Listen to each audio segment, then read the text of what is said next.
शहर की बहुत पुराना जाना नाम है, मशहूर मारूफ समाजी हुसैन अंसारी साहब और उनके तमाम रिश्तेदार हम इस्तेमाल करते हैं, यहाँ पर कदम करते हैं।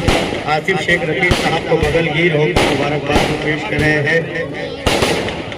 आप तमाम लोगों को बहुत बहुत शुक्रिया। मैं आसिफ शेख साहब के साथ आया हूँ, शेख रफीक साहब के साथ, तो बहुत सोच समझ करके आया हूँ। इंशाल्लाह शेख आसिफ साहब मुझको निराश नहीं करेगी और मैं आप लोग को निराश नहीं करूँ इंशाल्लाह। बोलना तो बहुत कुछ है, लेकिन आज हालात नहीं है और मौका नहीं है शायद। मैं पार्टी क्यों छोड़ा, बस वो लफ्ज़ बोल करके मैं अपनी बात इंशाल्लाह खत्म करूँगा। अगर SID का मामला असेंबली इलेक्शन से पहले आ जाए और जो हालात आज शहर में हैं, हमारी माँ बहनें 6 महीने से जेल के अंदर है, और अगर ये असेंबली से पहले हो जाता तो शायद जब भी मैं आज के MLA के साथ नहीं हूँ। जो उनके अंदर कमजोरी है, जो उनकी आदतें हैं, उससे तो मैं वाकिफ था, लेकिन इतने ज्यादा वो बुज़दिल हो गए, मैंने कभी सोचा नहीं था कि जब हमारी माँ बहनों की बात की आई तो बाहर नहीं आएगी। जब आज 6 महीने से आज हमारे घर घर एक आदमी जेल में होता है, पूरी खानदान की नींद साहब आराम हो जाती है। आज हमारे शहर की माँ बहनें जो है 6-6 महीने से, और वो आदमी के एक भी ऐसे पल का एहसास नहीं है कि उनकी फैमिली है, उनके खानदान वालों के ऊपर क्या गुजर रही है। जब मैंने 6 महीने में ये हालात देखे, हालात तो मैं तुरंत ही देख रहा था। जब पहली बार गिरे सुमैया मालेगांव आ रहे थे, तो मैंने आज के MLA को बोला कि मुफ्ती साहब वो कोई पद अधिकारी नहीं है, वो एक आम आदमी है। अपन गेट पर खड़े रहेंगे और उसको बोलेंगे कि तू कैसे पेपर चेक करने के लिए आया है। तो उनके साथ एक पेंडुल रहता, पेंडुल इतना ही बड़ा है वो बोलता है कि 1,09,000 वोट तो बोले उनको भी मिली ना। तो मैं बोला भैया जीत के तो अपन आए ना, जिम्मेदारी किसकी है, अपनी है कि उनकी है। लेकिन वो कम बुज़दिल है, उनके आसपास के लोग उनको और ज्यादा बुज़दिल बना देते हैं। 2 लफ्ज़ बोल करके मैं अपनी बात खत्म करूंगा। SID का मामला हुआ, जिस तरीके से आसिफ शेख साहब ने पूरे शहर में जो लोगों की मदद की, जबकि इनका कोई राइट नहीं था। ये चाहते तो छोड़ देते, अक्सर लोग इलेक्शन हारते ना भैया, 2-2 साल दिखते उठते नहीं है ना। लेकिन आसिफ साहब ने अगले ही 8-10 दिन से वापस अपने लोगों में आ गए, और जो शहर के लिए वो काम करते, उनका जो मिजाज है, उनके वालिद साहब और मेरे उस्ताद शेख रशीद साहब ने जो हमको सिखाया है, बिल्कुल उसके वही रास्ते पे वो चले। जब मैंने हालात देखा, जैसे घर में बाप नहीं होगा तो पूरा घर यतीम लगता है। शहर में अगर कमजोर MLA है तो पूरा शहर यतीम है।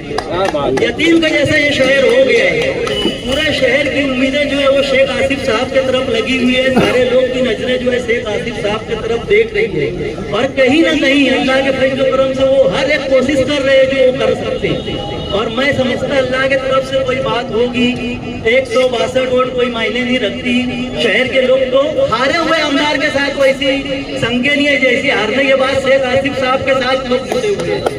ये कोई मैं बनावटी बात नहीं बोल रही, पूरे शहर के लोग देखते हैं। और मैं शहर के लोग से आज एक बात बताना चाहता हूँ अपने दिल की, कि मैं भी उनके साथ जो काम किया असेंबली इलेक्शन में, जिस हालात में लड़ा, जैसे लड़ा, मीडिया के लोग यहाँ बैठे हुए वो जानते हैं।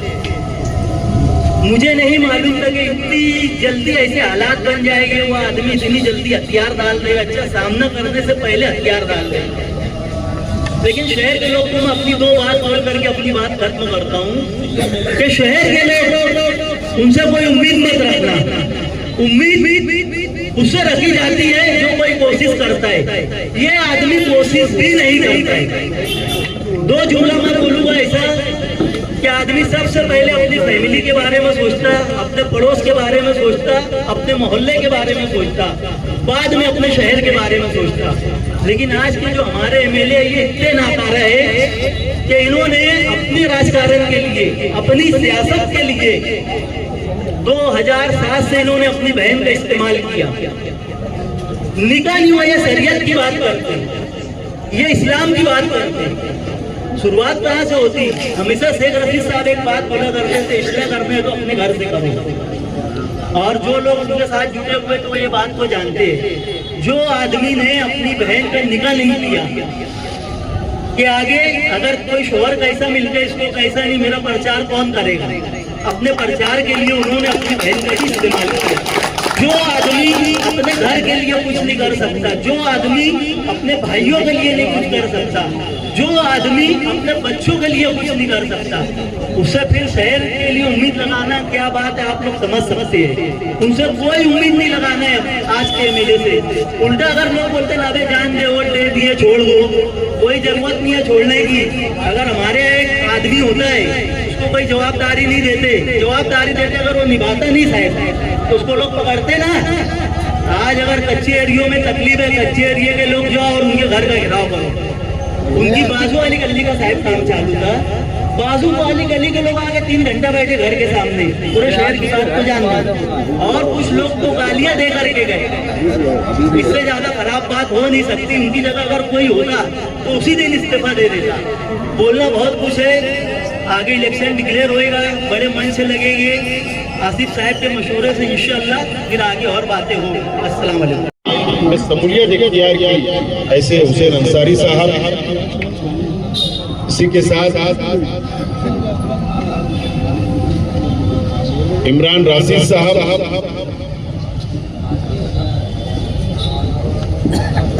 मोहिदा कुरैशी साहब, मुख्तार ठेकेदार साहब, कलीम मुकादम साहब, अतीक मुकादम साहब, रईस भाई, शकील भाई, अयाज भाई, पीर मोहम्मद कासिम साहब, खलील अहमद, उस्मान गनी साहब, ये तमाम ही साथियों ने इस्लाम पार्टी के अंदर शमूलियत इख्तियार की, पार्टी में शामिल हुए। मैं पार्टी की जानिब से, मेरी जानिब से, ओहदेदारान की जानिब से पार्टी के अंदर ये तमाम ही साथियों का इस्तेकबाल करता हूँ। दोस्तों और साथियों, आज एक मुख्तसर ये इस्तेकबालिया तकरीब हम लोगों ने रखी। हमारा पहले ऐसा इरादा हुआ था कि 4 जुलाई को एक बड़ा प्रोग्राम में इन साथियों का इस्तेकबाल किया जाए, लेकिन हुसैन अंसारी साहब और इमरान राशिद साहब से बात हुई, कहा कि बहुत वक्त हो जाएगा, हम चाहते हैं कि जल्द ये प्रोग्राम हो जाए ताकि हम लोगों को आपके साथ पार्टी के अंदर काम करने का मौका मिले। और मशवरा तय पाया और आज हम लोगों ने उनको पार्टी के अंदर शामिल किया। हुसैन अंसारी साहब, यहाँ फारूक कुरैशी साहब बैठे हैं, हम लोग सब मिलकर शेख हसीन साहब की क़यादत में यूथ कांग्रेस के अंदर हम लोग काम किया करते, जमीनी लेवल के ऊपर हम लोग काम किया करते।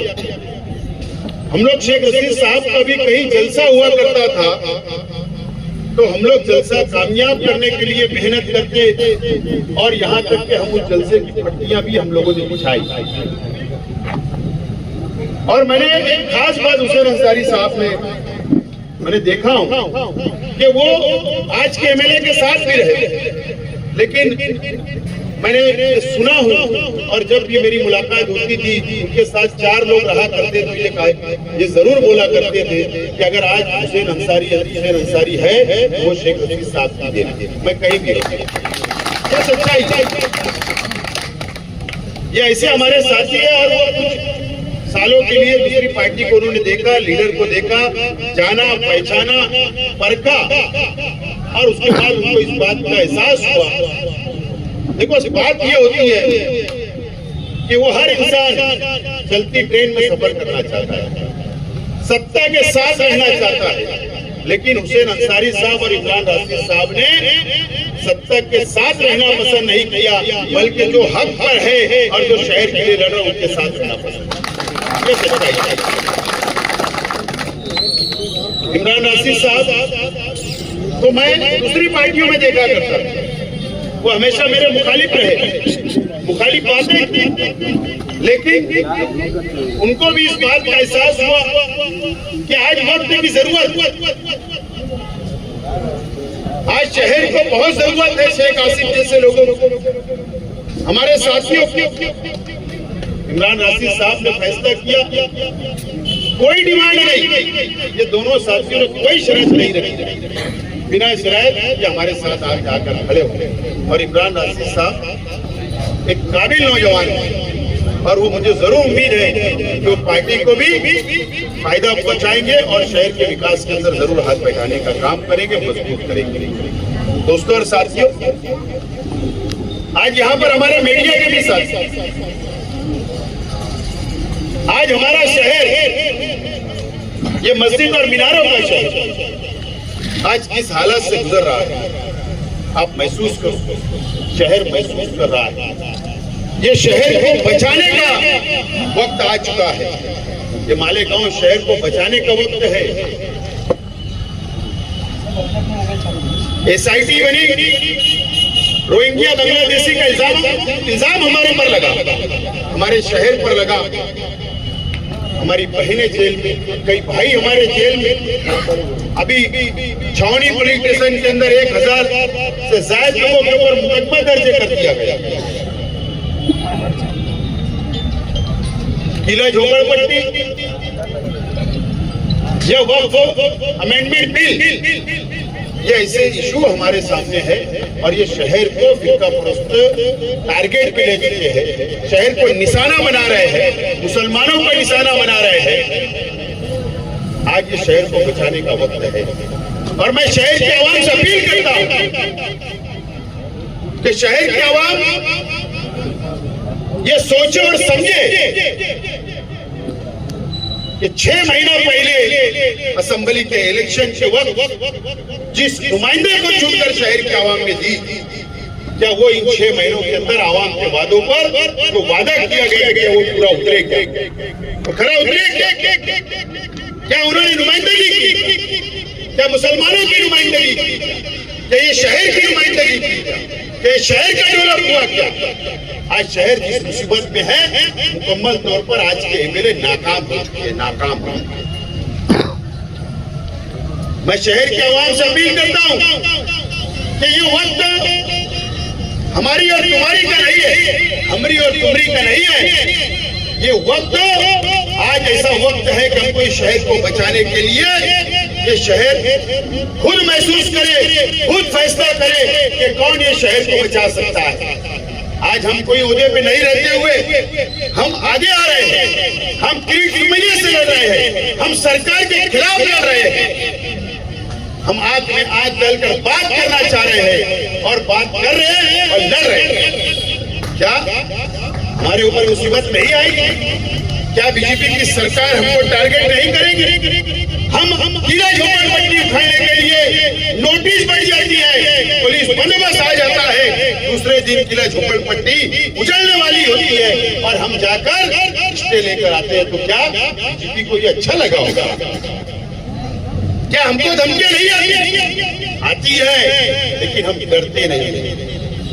अल्लाह का करम है, किला झोपड़पट्टी के लोग बैठे, पूछिए उनसे हाई कोर्ट में हम कैसे रहे, शुरुआत हमने कब से की थी, पूरी मेहनत और जद्दोजहद की हमने।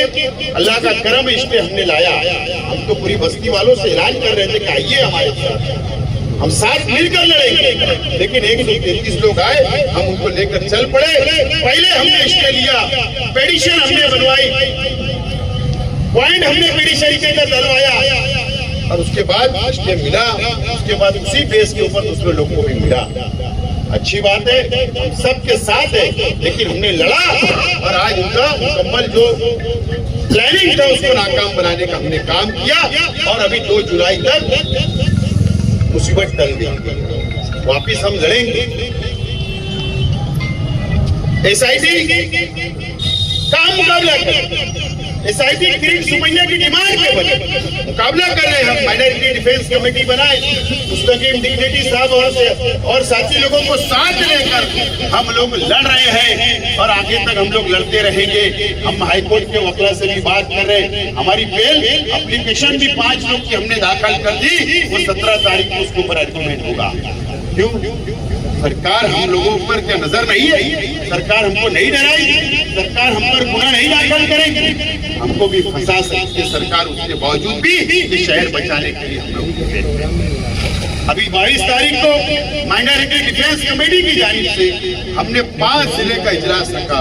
कॉन्फ्रेंस रखी और उसमें हमने वक्फ अमेंडमेंट बिल जो सरकार ये चाहती है कि मस्जिद तक चले, मस्जिद तक हमला करना चाहती है, मस्जिद में घुसना चाहती है, कब्जा करना चाहती है, ये काले कानून के खिलाफ हमने कॉन्फ्रेंस ले रहे हैं। रोहिंग्या बांग्लादेशी के नाम पर सिर्फ मालेगांव में नहीं, मैं ज्यादा सियासी बात नहीं करूंगा। आज के एमएलए को एक घंटा पहले जो फोन करता है, जो टॉपिक मिलता है उस पर तकरीर करते मुझे मालूम है। इंटरनेशनल खबरी शहर के अंदर है, वो खबरी उनको फोन करता है और वो बोलता है, वो बात को जाकर बोल देते, उनको कोई आगे पीछे को कोई देखते नहीं कि बात में कितना दम है या नहीं। बोल दिया कि कौन फोन पे बात करता, बिना वजह की बात की जाती। हम लड़ रहे हैं, जमीन पर काम कर रहे हैं, कॉन्फ्रेंस हम ले रहे हैं। सरकार के खिलाफ 5 जिले के मुसलमानों को जमा किया जा रहा है, मस्जिद और मदरसे के लोगों को जमा किया जा रहा है, कब्रिस्तान और ईदगाह के लोगों को जमा किया जा रहा है, दरगाह और खानका के लोगों को जमा किया जा रहा है। कॉन्फ्रेंस हिंदुस्तान की पहली कॉन्फ्रेंस होने जा रही है जो मुस्लिम मसाइल के ऊपर बैठकर सर जोड़कर हम लोग उसके ऊपर आगे लायमन तैयार कर रहे हैं। ये हम काम कर रहे हैं। ये सिर्फ मालेगांव के अंदर एसआईटी नहीं बनी, ये बांग्लादेशी और रोहिंग्या का मामला मालेगांव तक महदूद नहीं है। ये जलगांव में, ये भिवंडी में है, सिल्लोड़ में है, परभनी में है, नांदेड़ में है, अमरावती में है, कहां नहीं है। ये सब मसाइल चल रहे हैं, लेकिन हम उसके ऊपर भी लायमन तैयार करके वहां के लोगों को बुलाकर एक कॉन्फ्रेंस कर रहे हैं। हम अजान के ऊपर पाबंदी की बात आती है, हम उसके ऊपर कॉन्फ्रेंस कर रहे हैं। हम वक्फ बोर्ड के भी जो काला कानून है उसके ऊपर बात कर रहे हैं। हम खानका परमिशन के ऊपर बात कर रहे हैं।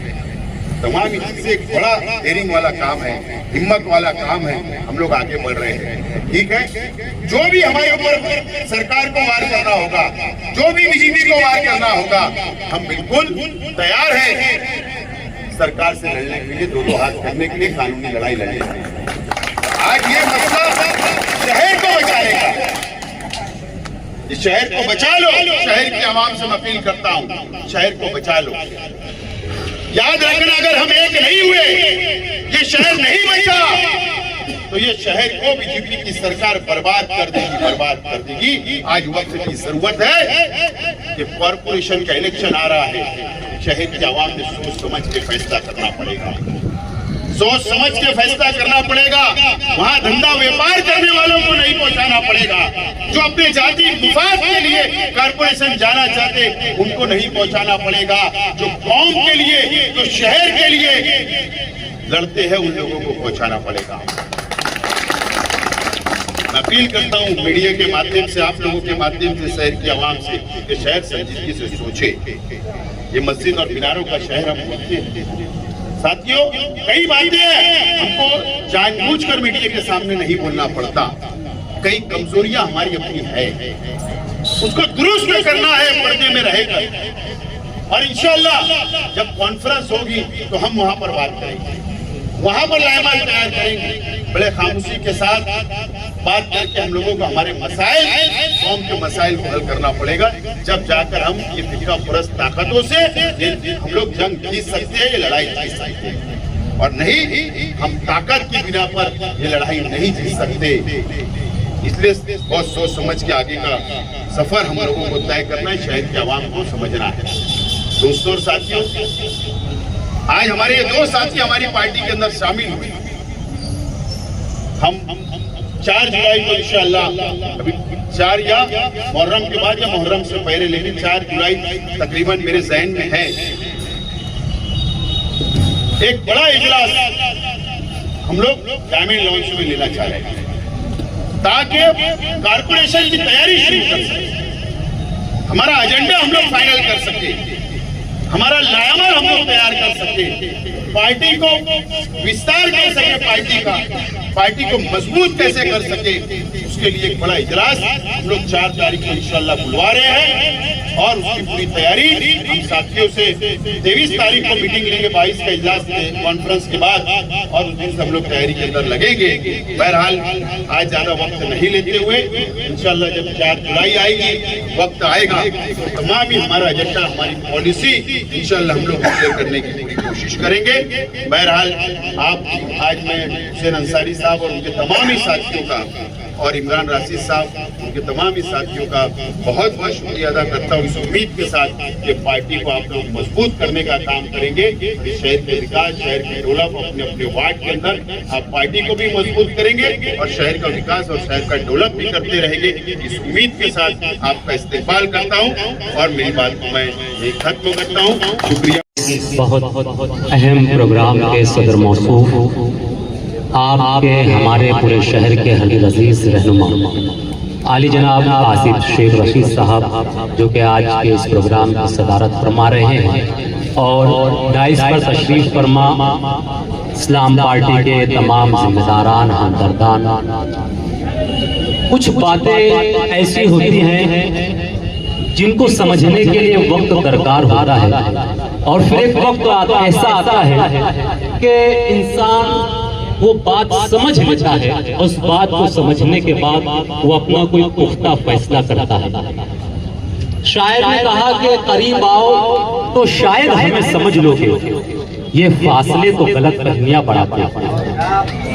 तो जब मैं करीब आया, जब मैंने बातों को समझा, जब मैंने आसिफ शेख रशीद साहब के कामों को देखा, शहरी हालात को देखा, शहर पर जो हालात आ रहे हैं, जिन हालात से हम जूझ रहे हैं, शहर पर जो मुसीबतें आ रही है, और इन मुसीबतों में शहर के वो लीडरान जो अपने आप को कौम का लीडर कहते हैं, जो अपने आप को कौम का हमदर्द कहते हैं, ऐसे हालात जब वो और जरूरत इस बात की है कि न उठ खड़े होना चाहिए, गरीबों की आवाजें बुलंद करना चाहिए, फिरका परस्तों की आंखों में आंखें डालकर उनका जवाब देना चाहिए। ऐसे हालात में वो लीडरान मसलहत का चोला ओढ़े अपने हुजरे से बाहर आने के लिए तैयार नहीं, और ऐसे हालात में अगर कोई शख्स, अगर कोई मर्द मुजाहिद बाहर आ रहा है, सड़कों पर आ रहा है, आप लोगों की लीडरी कर रहा है, आप लोगों की रहनुमाई कर रहा है, सही संत में हार जाने के बाद भी जब शहर ने ये फैसला किया कि चंद वोटों से आसिफ शेख रशीद साहब को शिकस्त का सामना करना पड़ा, ऐसे हालात में मैं बड़ी जिम्मेदारी से ये बात कहता हूँ कि अगर कोई दूसरा लीडर होता तो वो किनारा कशी इख्तियार कर लेता।